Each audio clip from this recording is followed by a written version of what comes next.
Hey, this is Bill DeWeese with Long Strange Journey, and after a recent post on some sheepshead chowder, this is a hitchhiker's guide to how I made it. It's not a recipe. You'll need to work out the dimensions of each that you want to put in here. But first and foremost, we start after filleting. You'll notice with sheepshead, they have a thick backbone, so the carcass holds a lot of meat. Now, you can bake this or grill it and use it for tacos, but in this case, we're making a soup, so I'm going to make a stock. I took all these cleaned carcasses and I simmered them with some vegetables and onions and some spices, and I made a fish stock. You could, of course, buy fish stock, but why would you do that when you've got all this beautiful stuff? And so I slow simmered these, and that is the basis for the chowder, is the fish stock. And that turned out really good. It had a nice gelatinous texture when it was cooled down, so it worked out perfectly. So the next thing you're going to want to do is focus on your base vegetables. You could go full Trinity here and add bell pepper. I went with white onion, basically one whole onion, and then some celery. I like to have celery in this kind of a final dish.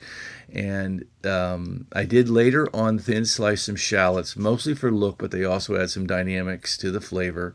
And there's my diced sheep's head, nice bite-sized pieces. And lastly, not shown here, is I diced up 2 large Yukon Gold potatoes, and I put them in some salt water and boiled them for a minute just to get them softened. But they're basically the same size chunk as the sheep's head.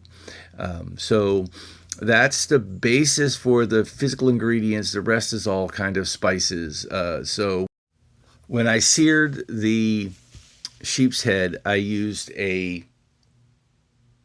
Cajun spice. When I seared the vegetables, I used a base starting with a pancetta. You could use bacon here. So I browned that, which creates all that wonderful base for the sauteing of the vegetables. You take the bulk of the pancetta out, gave that to my son for a snack, and then you brown your bacon or your pancetta in this case, and then from that you will begin the process of searing your vegetables.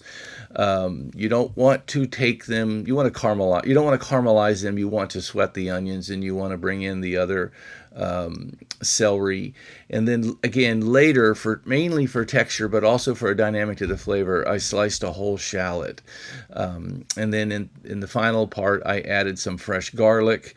I also added a little bit of salt, but also some body of complete seasoning to give it some more dynamic flavors. So in a separate pan, so as not to mush it all out, I took the sheep's head chunks and I tossed them in cornstarch, and with that I also then added on top of that the Cajun seasoning, and I sauteed that in butter in a separate pan. Now you'll notice in that pan, when you're done, you want to carefully work with this so you don't beat up your fish, as it will tend to flake. I then ended up with a fond in the bottom of that pan from all of that cornstarch and flavoring and searing. So the first thing I did is I put my stock in this pan after I removed the fish and put it aside. And then I lifted all that fond off, creating a really rich flavor. And that was the basis for the stock. At that point, I basically had all of my ingredients. The Yukon Gold potato was set aside, taken to the point where it had just a bite to it, not mushy at all.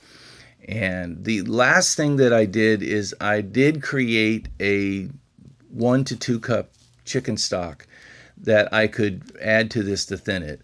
So having sweated everything in the large stock pot for the vegetables, I then added the fish stock. I then added a whole pint of cream and a quarter stick of butter. And then I added in the fish and added in the potato. And again, the stock was run through the second sheep's head searing pan, so to pick up all of that fond from searing that.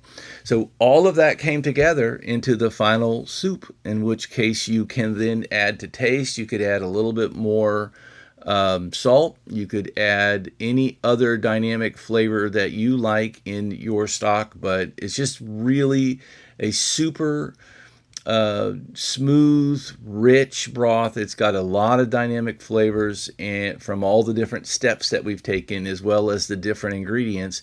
And from that, you kind of get a super comfort food for these cold winter days. Of course, everything is good with some fresh baguette. Hope you enjoy.